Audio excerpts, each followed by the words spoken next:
আসসালামু আলাইকুম সবাই, কেমন আছো আপুরা?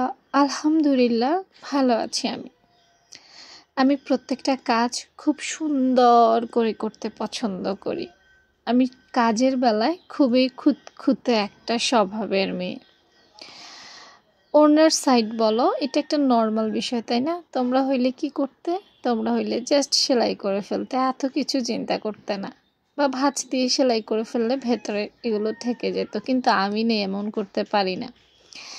আমি প্রথমে এই সাইডগুলো সমান করে কেটে নিব।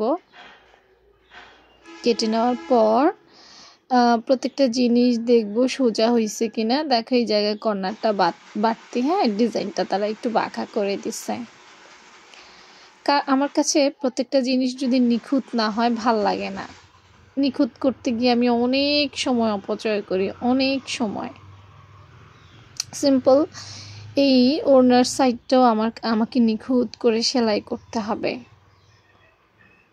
দেখো প্রথমে এক ভাঁজ দিয়ে আমি পুরোটা সেলাই করে ফেলবো, তোমরা ভিডিওতে দেখতে পাবা।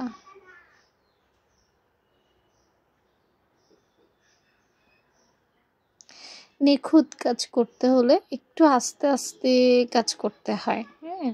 হ্যাঁ, অনেক জায়গা আছে সেখানে দ্রুত সেলাই করলেও চলে, কিন্তু সব জায়গায় তুমি দ্রুত সেলাই করতে পারবে না।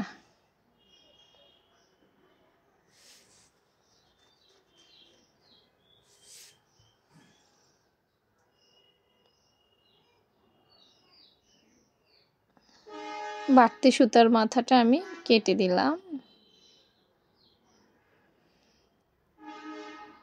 এবার আরেকটা ভাঁজ দিব। এই সিম্পল ওড়নার সাইডটাও আমি এতটা যত্ন করে সেলাই করব।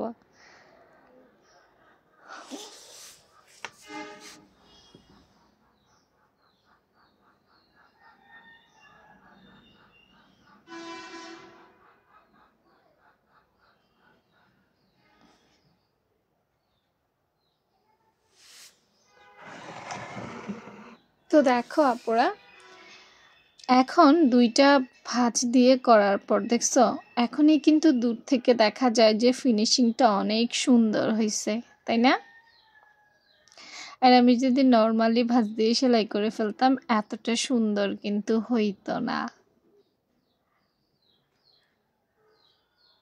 ক্লোজ করে তোমাদের দেখানোর চেষ্টা করছি।